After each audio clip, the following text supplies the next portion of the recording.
नमस्कार छात्रों, हम लोग बात करेंगे कवि भूषण के संदर्भ में। रीतिकाल में जन्म लेने वाले कवि भूषण को चिंतामणि और मतीराम का सहोदर भ्राता सगा भाई कहा जाता है।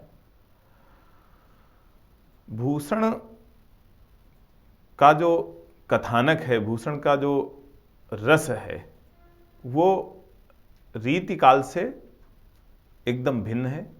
कथानक उन्होंने लिया ऐसे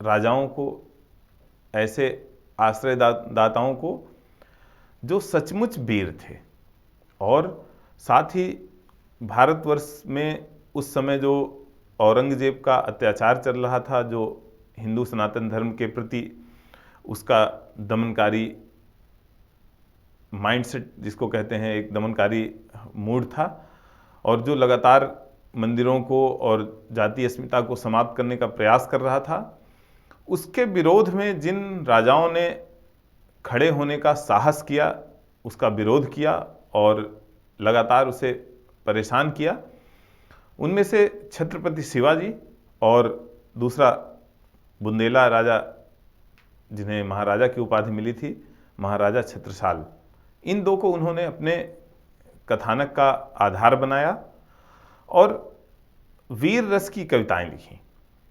हालांकि उन्होंने रीतिकाल के परंपरा के अनुरूप एक लक्षण ग्रंथ भी लिखा, शिवराज भूषण, लेकिन उसमें भी अगर आप शिवराज भूषण का अध्ययन करते हैं, पढ़ते हैं उसको, तो आपको समझ में आएगा कि जैसे उन्होंने पहले शिवाजी की प्रशस्ति में उसे लिखा हो, लेकिन परंपरा के पालन के दबाव में उन्होंने फिर उसको परिवर्तित करके और कुछ उसमें लक्षण दे करके और उसे लक्षण ग्रंथ बना दिया।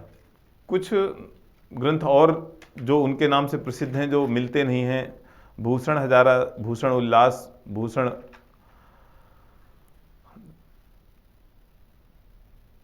उल्लास करके, वो मिल नहीं रहे हैं, लेकिन उनके नाम से प्रसिद्ध हैं कि वो उनके द्वारा ही लिखे गए थे। शिवराज भूषण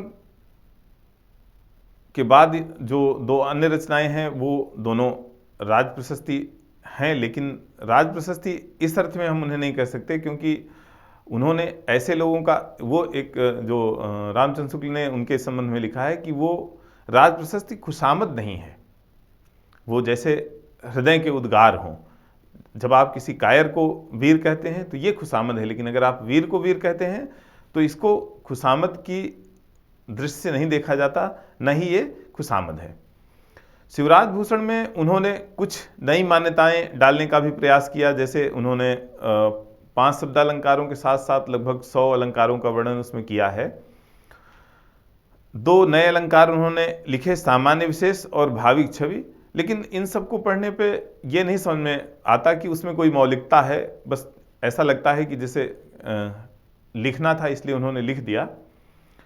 शिवा बावनी में 52 छंद हैं, जिनमें शिवाजी की जो वीरता है और वीरता के साथ साथ जो शिवाजी में एक परंपरागत योद्धाओं से अलग गुण था, कूटनीति का। शिवाजी सठे साठेम समाचरित का पालन करते थे। अफजल खान ने जब उन्हें धोखे से मारने का प्रयास किया तो उससे पहले उन्होंने उसे मार दिया। औरंगजेब के दरबार में औरंगजेब का अपमान करने पर उन्हें बंदी बना लिया गया। उस पर भी उन्होंने सूझबूझ से बाहर निकल करके, और जब तक उसे पता चल पाता तब तक वो वहां से बहुत दूर जा चुके थे। इन सारी घटनाओं का वर्णन पूरे वीर रस के साथ भूषण ने किया है, और उस वर्णन को देख करके हम लोगों को ऐसा लगता है कि जैसे वीर गाथा काल के बाद जो वीर रस की धारा सूख सी गई थी, उससे इन्होंने अपने लेखन शैली को जाकर के मिला दिया। भाषा में उन्होंने ऐसे शब्दों का प्रयोग किया जो वीर रस के लिए उपयुक्त थे। भूषण का नाम क्या था इसके संदर्भ में हम लोग निश्चित रूप से कुछ नहीं कह सकते। उनको भूषण की जो उपाधि थी वो चित्रकूट के राजा रुद्र ने प्रदान की थी और उसके बाद यही उनका नाम हो गया।